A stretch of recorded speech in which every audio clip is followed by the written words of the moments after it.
What is up, Knicks Nation? This is your boy BX Sports Jedi Kev on the Return of the Knicks podcast.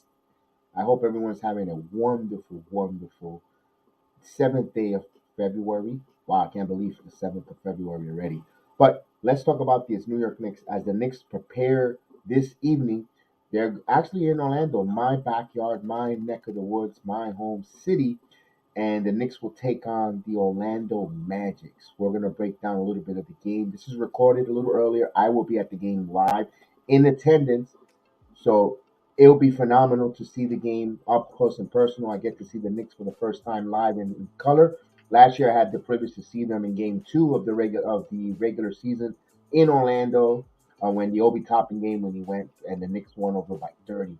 Well, let's break the tail of the tape with the Orlando Magic versus the New York Knicks. The Orlando Magic's 22 and 32. They're fourth in the Southeast Division. Boy, the Magics are having a tough one. But believe it or not, the Orlando Magic just stayed 3 games out of the last play-in spot. They're 22 and 32, and the Indiana Pacers are right now 25 and 30, 3.5 games out. Hey, an NBA, anything could happen. The Magics have been playing extremely well lately, especially for them since I believe December 5th, around there, just around almost the same time the Knicks did their run when they went to their 9-man rotation. Um, Kudos to Jamal Mosley getting the team focused. I know this is a Knicks centric podcast, but I just want to throw a little bit of flowers to the Orlando Magic. They're 17 and 13, turning it around. Remember, they started 5 and 19. They were very putrid, and the last 30 games, they're 17 and 13. They have a four games over 500. Um, Things are looking up for them. So it's not going to be an easy game for the New York Knicks coming into Orlando. Of course, the Knicks coming off that really, very impressive victory against the 76ers on the second night of a back-to-back after they had a tough double. They went into overtime against the Clippers and fell short. Then they go out and beat the 76ers. And the way they close out on that homestand, it was really impressive. Now, do not have a letdown game on the road. You have to go into Orlando, take care of business, or look ahead. We all know all eyes are to Thursday's trading deadline. We'll talk a little bit about everything there. I'm making this video pre-recorded because I won't do the watch along to all the Knicks brethren that usually watches me on the watch along.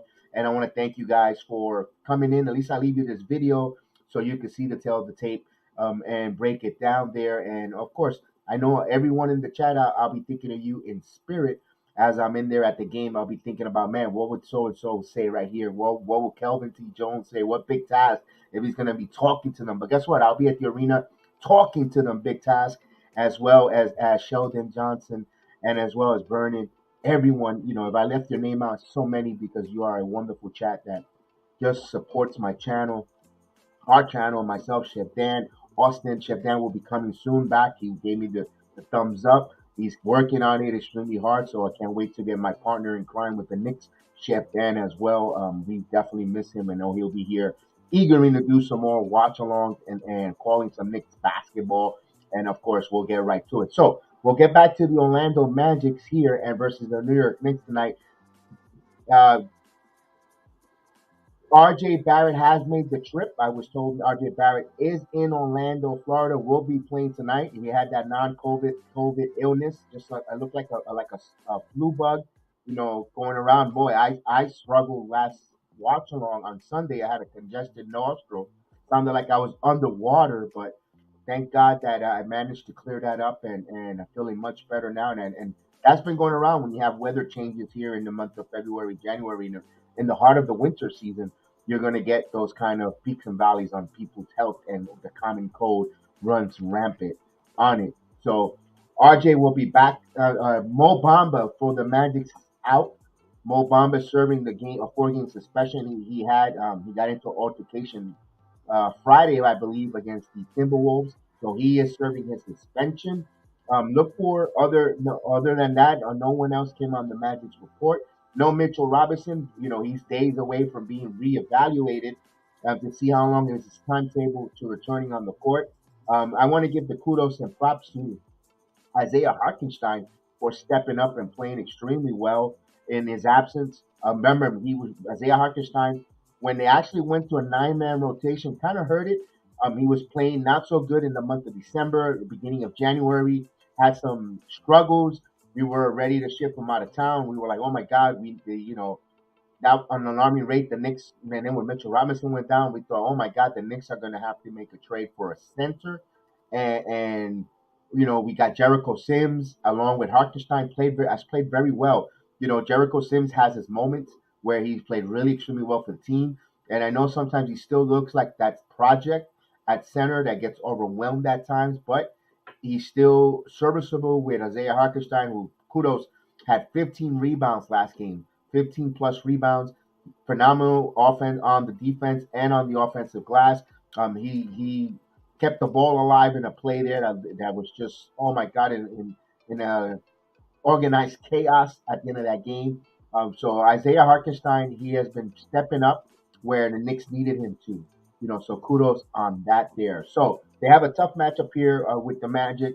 The Knicks should have more talent, but remember, just because don't overshadow the records. The Magic are a 500 team since December after starting 5-19, as I mentioned in the beginning of the video. Just they got to be careful. They got to keep their eyes out, eyes open, eyes peeled, because they have an up and coming team. Jalen Suggs, Franz Wagner. They're guys. They're got guys who, as well as athleticism. Marquise Fultz playing well. Pablo Banchero averaging over 21 points. He's a 6'10" small forward.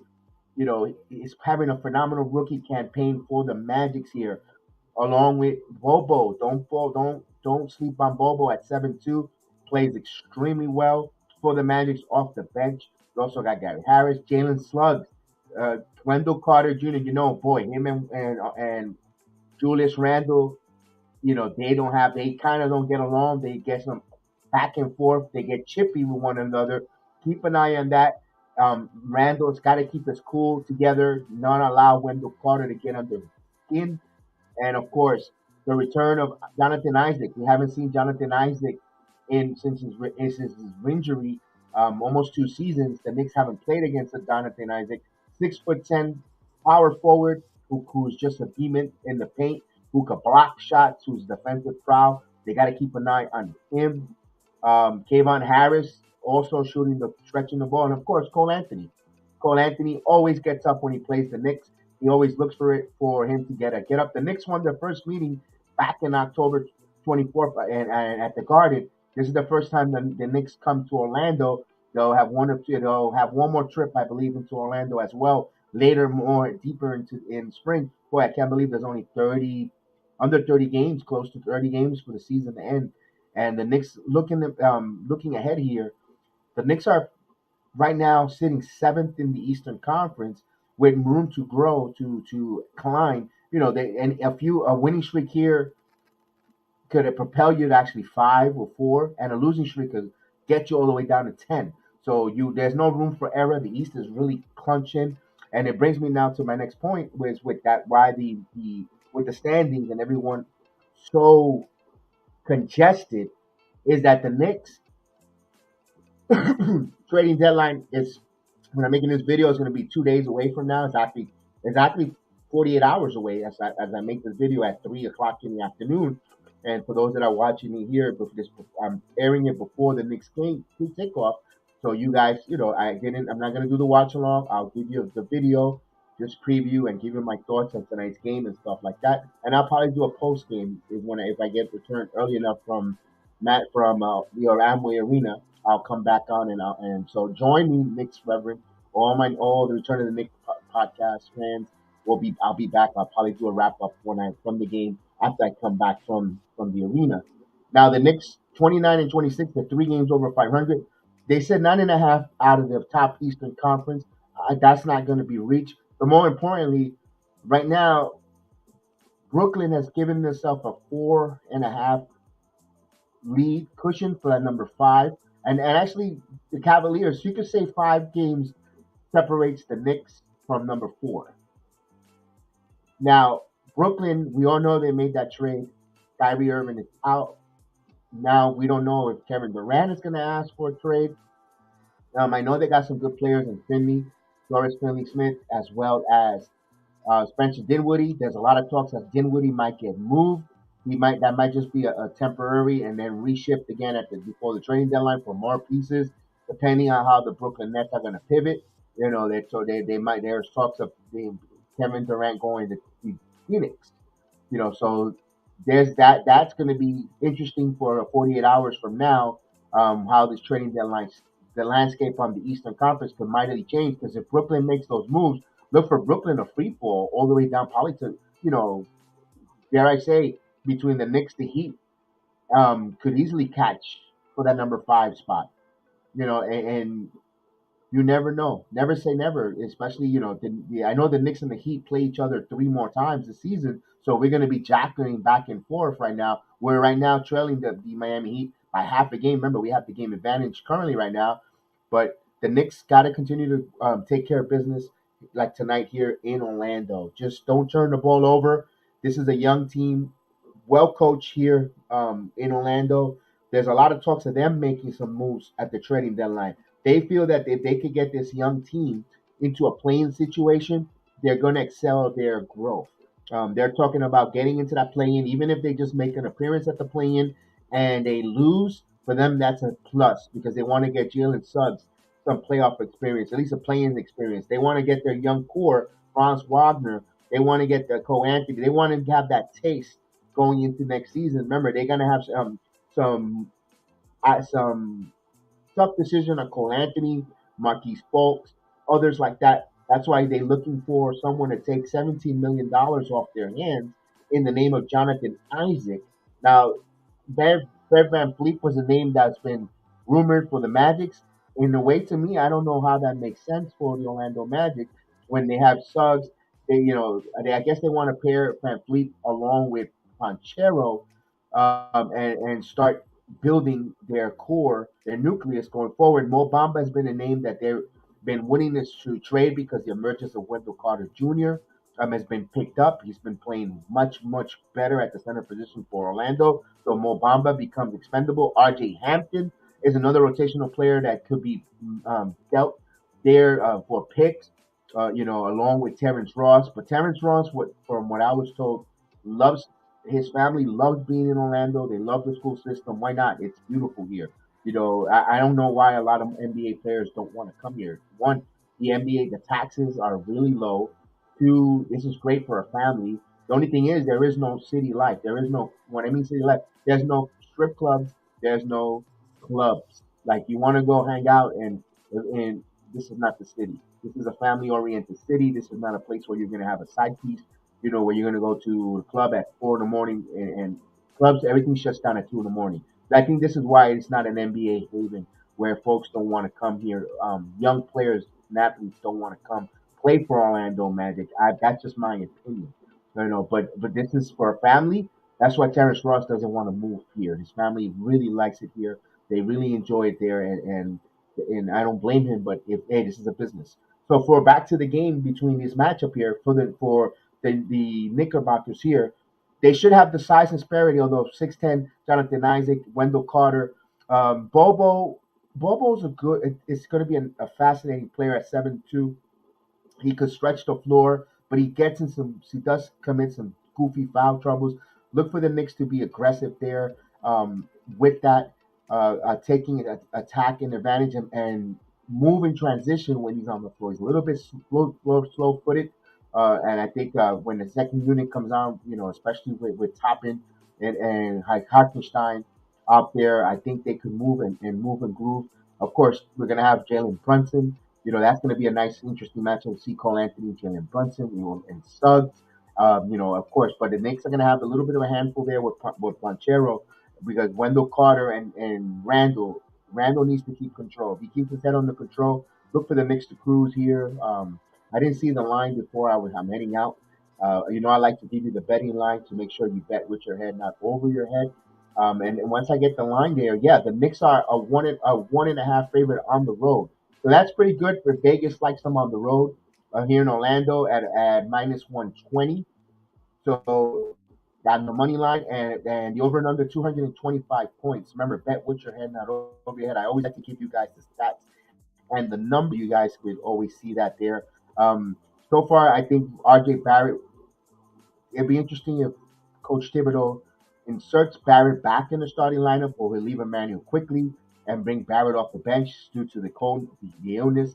Um, Personally, I don't know how RJ will take it psychologically.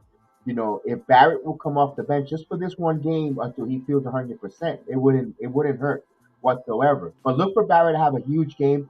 This is his off-season home. Well, not just in Orlando, but just a little bit of about 35 to 45 minutes away from Orlando, Montverde area, Claremont, Montverde area. That's where he works out in the off season. So this is kind of like a homecoming for RJ Barrett when he's off season, off home. Look for RJ Barrett to always have a good game. He's always gonna have his brother, and he always have. Last time I sat next to his brother, so he usually has family in attendance, or someone relative, and he has a pretty good game. Last time for that game, I remember he went berserk along with Bobby Toppin. Look for them to get running in the transition. If Barrett is playing with the second unit, we should see that, and of course back to Toppin. This is a location that Toppin plays well in when it comes to the Amway Center. Um, could this be the last time we see Obi Toppin in the Knicks uniform? There's a lot of buzz and rumors that Tyler teams calling in and inquiring about Obi Toppin, like they were with Emmanuel Quickly. Emmanuel Quickly asserted himself above and beyond not being traded. Although I think the Knicks will make a mistake if they were to trade if they'll trade Emmanuel Quickly currently right now because they really could use him, especially with Jalen Brunson. That's the dynamic. I know, and when it comes to Toppin, I'm a little afraid. I'm totally honest that they might move him. I know this is an NBA business. Everyone knows that I am a big Obi Toppin fan. In fact, I'll be wearing his jersey tonight at the arena, and I will be in Obi Toppin gear with his jersey. And I hope that this is not the last time we see him. Of course, this is going to be probably the last time I'll probably see Cam Reddish in a Knicks uniform. I believe Obi Toppin, or I believe Cam Reddish will be moved. Cam Reddish, I believe Derrick Rose. A lot of names were rumored. Denver has called in to inquire about Cam Reddish. I don't know what the Knicks will receive in return from Denver. Maybe picks, the second round picks, maybe more picks. I don't see Detroit very interested in Cam Reddish. Teams like that, like the um, Detroit's going to want to see him put in a starting unit to play. I think Reddish is enthusiastic to go out there to Denver if he had a choice, but of course he doesn't have a choice to stay where he goes. But teams like that, he could start and showcase what he has. If he goes to Milwaukee, he's not going to start. He's going to be a bench piece. And personally, I want Grayson Allen. If we could get Grayson Allen for him, that's the move I would like the Knicks to get. I know we'll worry about the minutes distribution and who plays after the fact. Detroit, I don't know I'm afraid of what we're gonna get back from Detroit. I don't I know they're not that good in the league. I don't know if it's going to be for picks. Why we keep quoting picks for we keep quoting picks. I know Kelvin. I know you don't want to do any moves or any trades, but we got to try to get some of these dead assets weights out, and if especially bench pieces that's not going to play for just in case or players that could play if we could possibly move a Reddish. Reddish is an expiring contract, a young talent that if they some teams might want to trade him and get his bird right, and if he plays out in the last 20, 30, 25 games. I say 25 by the time he gets there, trading deadline. Um, Now I'm going to say, because we're already past the 30 game plateau. So I'll say the last 25 games, and Reddish shows you something. He's still young. He's still a lot to give of an extraordinary talent, and maybe a team want to keep his bird rights and extend them at a rate that's not going to cost them too much. Maybe a 2 year deal for a Cam Reddish, at a team friendly number, 15 million, or 40 million for 20 million a year for 2 years, something like that. I think a team will take a flyer on a Cam Reddish, 3 and D. The size. I always say the same thing over and over. I know it sounds like a broken record, but you can never teach size. And Cam Reddish has that size, that length, 7'2" wingspan. You can't teach that, especially in the NBA. People are always looking for that height advantage, always. And one of the names for Detroit, personally, I would love to get back is City Bay. personally, I gotta see the amount of salary matches and everything. I wouldn't mind the City Bay coming back. He's also a young player, expiring contract. Detroit got enough of redundant players in that same position. We could try to see for that. I believe the ship has sailed for Obi Ajanobi. Currently, right now, Toronto is being too aggressive with their offer. They want too much, and I don't think the Knicks are willing to embark and cross that road with dismantling this team, who is currently sixth or seventh, a half game out of six in the Eastern Conference, with only 4 games eyeing the number 4 spot. 6 games to remain on number 4 spot, and actually the third spot, to be honest with you. But then I don't think they'll catch the third spot. But 4 spot right there with the Cavaliers, anything could happen. An injury here, Brooklyn selling, anything could happen where you could jockey and ascend going forward. So I don't think the Knicks will go that route where disrupt and make a big blockbuster move like that. That's something for the summer where you could revamp rosters and so forth. Is OG Alanobi, that's the big prize right now. Is he going to get moved? I don't know. I don't know. It looks more like Van Fleet is going to get moved from Toronto. Or is Toronto going to punt? So that's a name that's there out there. I also wanted to bring up a lot of traction here from the city of Orlando. There's, if you look at the Orlando Sentinel and other different places, saying that Jonathan Isaac, the Orlando Magic's Jonathan Isaac is a player that they signed, has the same amount of contract time as a Evan Fournier, but he's making 17.4 million, while Fournier is making 18. The money works. The money works. The mix. He makes 1.5 million more. Fournier. It looks like something that the Orlando Magic could use. They have a lot of the same kind of players. They need a Fournier will provide them that spark, that 3 point shooting, as well as height. And of course, for the Knicks, we're going to trade from a position of strength. I know, well, Fournier strength. Well, you got Quentin Grimes, you have R.J. Barrett.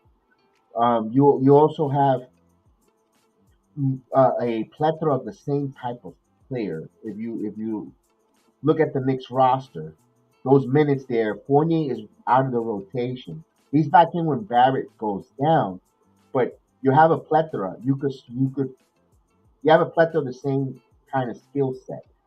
And I know Fournier led the team in 3 point shooting, but if you could trade for a Jonathan Isaac now you could really play him more on the. He could, he's only playing averaging now 12 minutes a game. Even if they want to move on from Obi Toppin, but I don't think Toppin's going to move. Even if you bring up what's going to happen with Toppin if you bring Jonathan Isaac. Well, now you could actually in the world play a Jonathan Isaac, you're only playing 10 minutes. You could move him at times to that center position with Randle on the floor. If Tom Thibodeau doesn't feel comfortable to play Obi Toppin with Randle together on the floor because of lack of experience, whatever the case, whatever excuses Tom Thibodeau has. Well, now with a Jonathan Isaac, even if he's only playing averaging 12, 13 minutes a game, you could play him at times for 5 minutes, get away when you need him at center position because he is a hell of a defensive player and a great rebounder, shot blocker. And of course, he right now he's coming back from an injury, but you have, he's going to give you a better effort offensively and spreading the floor than you'll get with a Jericho Sims right now. So then you get rid of Fournier's contract. Then you have then you have an off season with a Jonathan Isaac where you could bring him into the training camp, work with Johnny Bryant, or work with Andy Greer, with Brent Brunson, whoever's in charge of the forwards, and Mitchell Robinson as well. If you get a Jonathan Isaac health fully, I believe he's already healthy. He's playing minutes, but getting his game back, his win in NBA ready next season, and you have Mitchell Robinson along with Jonathan Isaac, Quentin Grimes, if Barrett rebounds and plays better defensively, and Jalen Brunson, you got something here being built. Randall doesn't have to carry all that defensive load. I'm talking about defensive players on your team. I didn't include Randall immediately because Randall's not known for his defense prowess. I mentioned guys that are known for their defensive prowess, just like a Mitchell Robinson as well with Quentin Grimes on the perimeter. And now you could be focused more on the perimeter and not giving up so many threes when you got two guys that will man the post in Mitchell Robinson along with Jonathan Isaac who could play who Isaac could swing around the on the wing to defend, or even you see Mitchell Robinson come out and contest 3-point shots and be a pest on the wing when you don't have to worry about being giving up a offensive rebound because you got a rebounding machine in Jonathan Isaac in the game as well. If you wanted to go those routes, yeah, to me personally, that's a benefit of getting a Jonathan Isaac. If you were to move Isaac, personally, at the trading deadline, if I would personally ask, if Reddish, I don't know. You know we're gonna move Reddish. We're gonna move Rose, and that seems more realistic than the Jonathan Isaac because the Isaac I haven't heard anything from the New York media or the New York um, beat writers or anyone that talks about who covers the Knicks up and down brought up Jonathan Isaac. But Orlando, here in the city of Orlando, they're talking about Isaac and they want something from the Knicks. And if the and usually the Knicks and Magics don't make trades because you're gonna. I'm gonna tell you firsthand tonight. That's gonna be the sixth borough of New York here in Orlando because that Amway Arena is gonna be all full of Knicks fans. There are so many New Yorkers. We are full of New Yorkers here in Central Florida. I mean, it's the sixth borough of New York. Orlando is the sixth borough. Seriously, there's a lot, a lot of New Yorkers here. And when the game Knicks play the Magic, it gets full of New Yorkers. Where the team Rich DeVoe, the DeVoe's family, the owners of the Orlando Magic, they get bothered that they get overshadowed, overtaken, and they dislike me. They dislike them. So they to help them make a trade and whatever the case is, it's rare. I believe Stevie Francis was the last time we traded with Orlando. Or it's been a while we haven't traded with Orlando. I might be wrong with that. But my point is, if Orlando's facilitating and they're leaking those kind of reports, then the Knicks should explore it and think about that. You know, they have out they nursed him for more than 2 years, Isaac. They didn't know what they were going to get in Mo and Franz Wagner. They didn't know they were going to get this type of play from them. And Wendell Carter becoming the one of their top front court players now enables them and move them. I don't know Bamba, another one that might be possibly moved, but I don't think because of Bobo. Bobo's emergence at 7'2" makes Mo Bamba a little more expendable, especially a center who could shoot the three ball. You know, and face it, Mo Bamba never panned out what they thought envisioned him to be, and Orlando's disappointed with Mo Bamba. It's similar to what we thinking about Obi Toppin, kind of that no man's land. Maybe we could include a Toppin, but I don't. But Orlando doesn't want more front court help. They want more wing.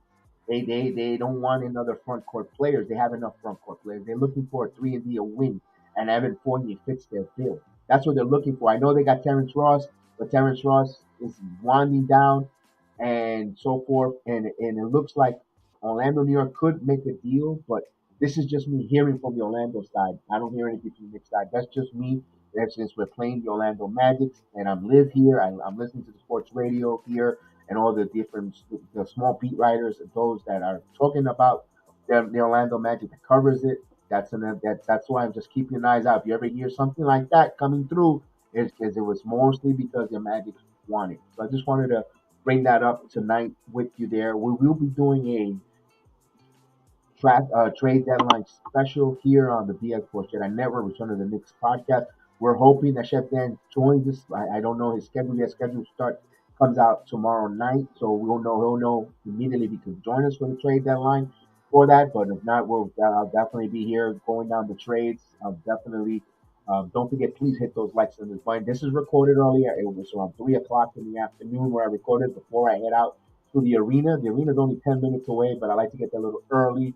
I'm trying to recruit more Knicks fans to the channel, especially in my area in Orlando. I don't have anyone from Orlando supporting the BS Sports Jedi Network Return of the Knicks podcast. I wonder. We see everyone supports us from all over the world, and I don't see my home state Orlando, my home city Orlando. Where's the love?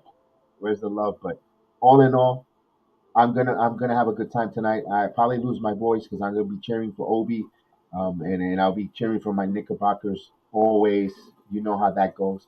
So it'll be interesting to see here what moves around there goes up and down for the Knicks.